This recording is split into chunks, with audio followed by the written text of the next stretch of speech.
দেউতা খাক খাক আপুনি সৰু মাছ ভাল পায় নহয় আজি নৰালি বজাৰৰ পৰা এপোৱা আনি থৈছিলো আৰু ৰাম বাহাদুৰে গাখীৰ অকমান দি থৈ গৈছে তাকো খাব আপোনাৰ শৰীৰ বৰ দুৰ্বল হৈ গৈছে হ'ব পাই তইনো এইবিলাক কেলে গোটাই ফুৰিছ আৰু ৰাম বাহাদুৰক কবি তাক গাখীৰৰ পইচা ক'ৰ পৰা দিম এই ৰাম বাহাদুৰক গাখীৰৰ পইচা দিব নালাগে সি আপোনাক ভাল পাই বাবে ঘৰতে দি থৈ গৈছেহি কোনোবা আহিছে যেন পাওঁ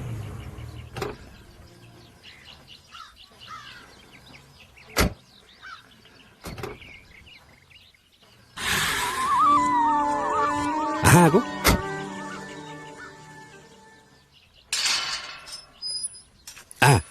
মঙলাকাই দিগন্ত পপা তুমি খবৰ খাতি নিদিয়াকে যে বোৱাৰী নে অ' দেউতা দেউতা চাওকচোন কোন আহিছে হেৰা এই লেতেৰা মানুহটো কোন সেয়া মঙলাকাই আমাৰ ঘৰত একেবাৰে সৰুৰে পৰা আছে দিগন্ত দেউতা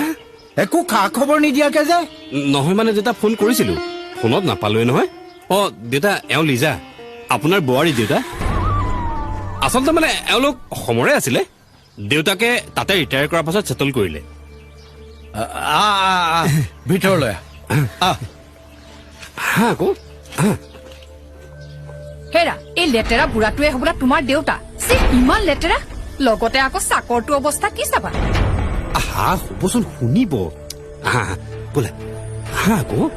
আহা সোমাই আহা দেউতা আহা বোৱাৰী এইখনেই আমাৰ ঘৰ মানুহ নাই যে অলপ লেতেৰা হৈ আছে তোমালোক আহিছা সজাই পৰাই ল'বা আহা আহা তোমালোকে মুখ হাতখিনি ধুই লৈ আহি আহা বেগ নুচুবি ইমান লেতেৰা এই চাকৰটো মোৰ বমি হ'ব এতিয়া হেৰা কিবা বেমাৰ আজাৰো থাকিব পাৰে বোৱাৰী মঙলাক চাকৰ বুলি ক'লে মই বেয়া পাওঁ সি মোৰ পুত্ৰ সম হেৰা শুনিলা তোমালোক নাথাকোতে এই চাকৰে তোমালোকৰ স্থান ললেই দেখোন মই এই লেতেৰা ঘৰত 1 মিনিটো থাকিব নোৱাৰো ব'লা হোটেলতে ৰুম এটা লৈ থাকোগে ব'লা কিন্তু কোনো কিন্তু নাই তুমি থাকিলে থাকা মই আহিলো হেৰা হেৰা শুনাচোন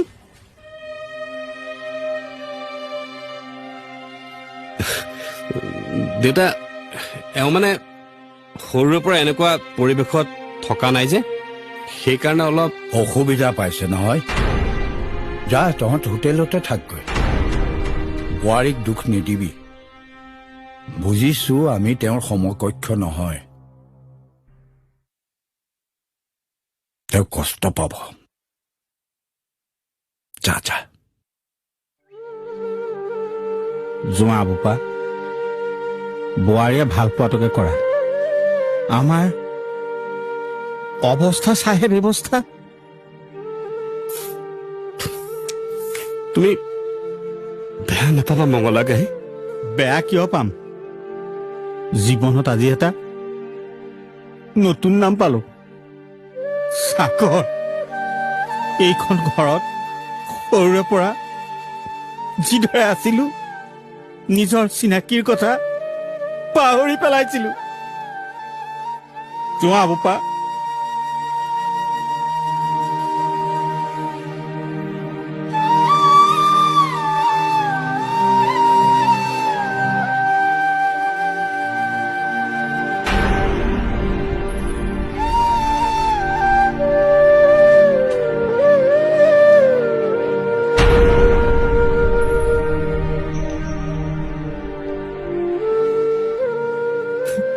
দেখিলি মঙলা পু বোৱাৰীৰ ৰূপ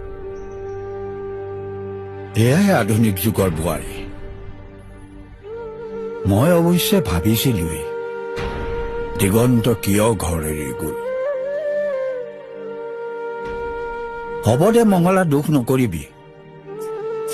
এয়াই সংসাৰ আৰু বা কিমান কষ্ট খাব লগা আছে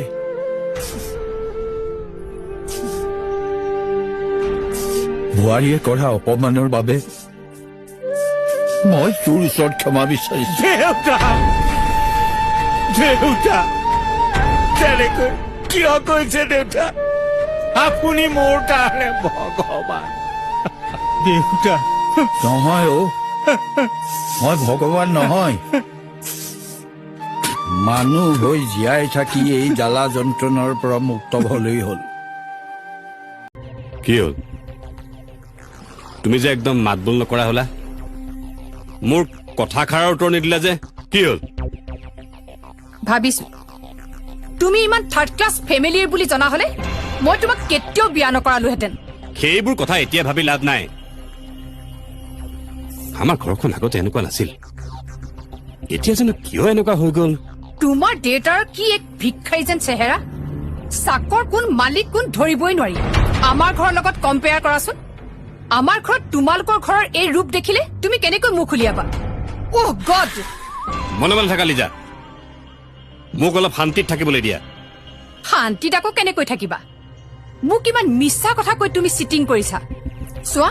মই ইমান জঘন্য মানুহবোৰৰ লগত থাকিব নোৱাৰো কাইলৈকে কোনোবা ব্ৰকাৰ এটা ঠিক কৰি প্ৰপাৰ্টিখিনি ছেটেলমেণ্ট কৰি যিমান পাৰি সোনকালে ইয়াৰ পৰা যাব লাগে তেতিয়াহে যদি তুমি শান্তিত থাকিব পাৰা ঠিক আছে কিবা এটা কৰিব লাগিব তুমি শুই থাকা এতিয়া চাওক মোক আপুনি যিমান পাৰে সোনকালে কামটো কৰি দিয়ক লোৱা চালা ঠিকে আছে কিন্তু এটা কথা মই এমাউণ্টটো 25তকৈ কম ল'ব নোৱাৰিম এটা কাম কৰিব অকমান 19-20 হ'ব আৰু কাইলৈ আপোনাক 50% পেমেণ্ট দি দিম আৰু ডকুমেণ্টবোৰ কিন্তু আজিয়ে প্লেচ কৰিব লাগিব ৰেজিষ্টাৰ অফিচৰ কাম আজি হ'বনে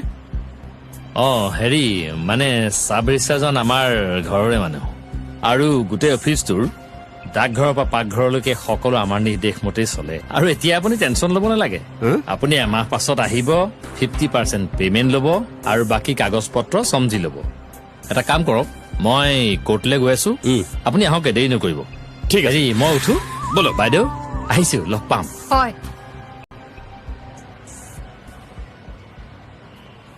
কিয় দিগন্ত কিবা নতুন ঘৰ বনাব খুজিছে নেকি নহয় মানে দেউতা এই মাটি বাৰীবোৰ মানে আমি ভাবিছো এই পুৰণা ঘৰটো ভাঙি নতুন ঘৰ এটা সাজো আৰ্কিটেক্ট এজনক দেখুৱালো টকা বহুত লাগিবতো অলপ আমি দিম আৰু বাকীখিনি লোন এটা ল'ব লাগিব আপুনি দেউতা এই দলিলখনত চহী এটা কৰিব লাগিব তাৰমানে এই ঘৰটো ভঙাৰ কথা ভাবিছে নেকি নাই নাই এই ঘৰ ভাঙিব নোৱাৰো মোৰ ককাৰ দিনৰ ঘৰ এইটো ইয়াত আমাৰ বংশৰ বহুতো স্মৃতি জড়িত হৈ আছে নাভাঙো দেউতা আপুনি মাত্ৰ এই দলিলখনত চহী এটা কৰিলেই হ'ল আমি মাত্ৰ ৰিপেয়াৰিংহে কৰিম বাকী সকলোবোৰ আপোনাৰ মতেই হ'ব দেউতা মই কিন্তু কথাটো ধৰিব পৰা নাই দেই তই চুপ থাক চাকৰৰ আকৌ ঘৰুৱা কথাত মাত কিহৰ চাকৰ চাকৰৰ দৰে থাকিবি কোৱাৰী তুমি মনে মনে থাকা তোমাৰ দলিলত মই এটা নহয় 10টা চহী কৰিব পাৰো মোক চম্ভালি কথা কবা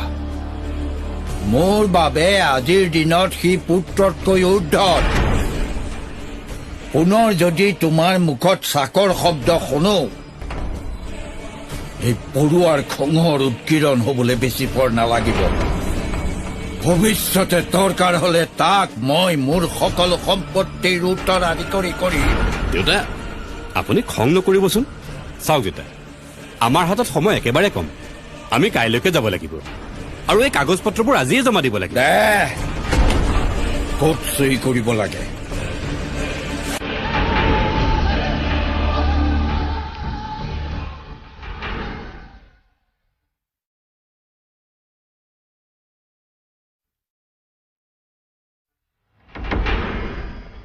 ল আৰু ওলাই যা মোৰ সন্মুখৰ পৰা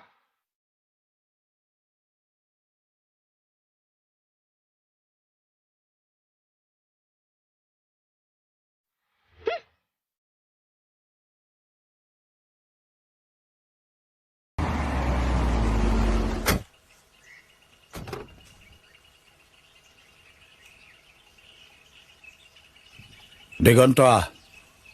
বোৱাৰী তোমালোকৰ হোটেলত কিবা অসুবিধা হৈছে নেকি 3 ষ্টাৰ হোটেলত আকৌ কিহৰ অসুবিধা আজিতো আমি যামগৈ আহিলো এই ঘৰত তলা লগাই যাম বুলি বোৱাৰী মই বুজা নাই তুমি কি কৈছা তলা লগাবা ক'ত অ তলা লগাম আমাৰ ঘৰত তোমালোকৰ ঘৰত মানে এইখন ঘৰত ঐ চাকৰ চুপ ডাঙৰ মানুহে কথা পাতিলে আমাৰ ঘৰৰ চাকৰে মাজত ভাগ নলয় আৰু দেউতা শুনক আমি এই ঘৰ মাটি এটা পাৰ্টিক বিক্ৰী কৰি দিছো অনন্তকো মেনেজ কৰিলো যিজুৱে বিদেশলৈ গ'ল যেতিয়া আৰু এই জনমত ঘূৰি অহাৰ আশা নাই গতিকে এই চাকৰে সম্পত্তি ভোগ কৰাৰ আগতে আমি ব্যৱস্থাটো কৰি পেলালো তুমি পাগল হৈ যা নেকি বোৱাৰী দিগন্ত তোৰ মানুহজনীয়ে এইবিলাক কি কৈছে ঠিকে কৈছে তেওঁ পাগল হোৱা নাই এয়া আমাৰ দুয়োৰে সিদ্ধান্ত দেউতা আমি জীয়াই থাকোঁতে ক'ৰবাৰ পৰা তুলি অনা এটা ল'ৰাই এই সম্পত্তিৰ ভাগ খাব এয়া আমি কেতিয়াও হ'বলৈ দিব নোৱাৰো কিন্তু এই ঘৰ মাটিৰ প্ৰকৃত মালিক ময়ে এই ঘৰ মাটি বিক্ৰী কৰাৰ অধিকাৰ তহঁতক কোনে দিলে আইনে কালি আপুনি দলিলত কৰা চাইনটোৱে আমাৰ বাবে যথেষ্ট আছিল আজিকালি টকা দিলে সকলো কাম হৈ যায় আমি 25 লাখ টকাত এই ঘৰ মাটি বিক্ৰী কৰি দিছো তই পিখাচি চল কৰি এই ভগৱান সদৃশ মানুহজনক ঠগিলি তোৰ কি গতি হয় চুপ আৰু বেছি হুলস্থুল কৰিলে পুলিচক মাতিম সোনকালে ঘৰৰ ভিতৰত থকা কি কি বস্তু নিব লগা আছে সেইবোৰ উলিয়াই আন আৰু বাহিৰ হওক আমাৰ হাতত সময় নাই আৰু 1.5 ঘণ্টাৰ পাছত আমাৰ ফ্লাইট আছে মোৰ এটাই ভুল হ'ল ইমান দিনে মই গাখীৰ খুৱাই সাপ পুহিছিলো কালি খঙৰ ভমকত চহীটো কৰিলো পাছত ভাবিছো মই এটা ভুল কৰিলো আৰু এতিয়া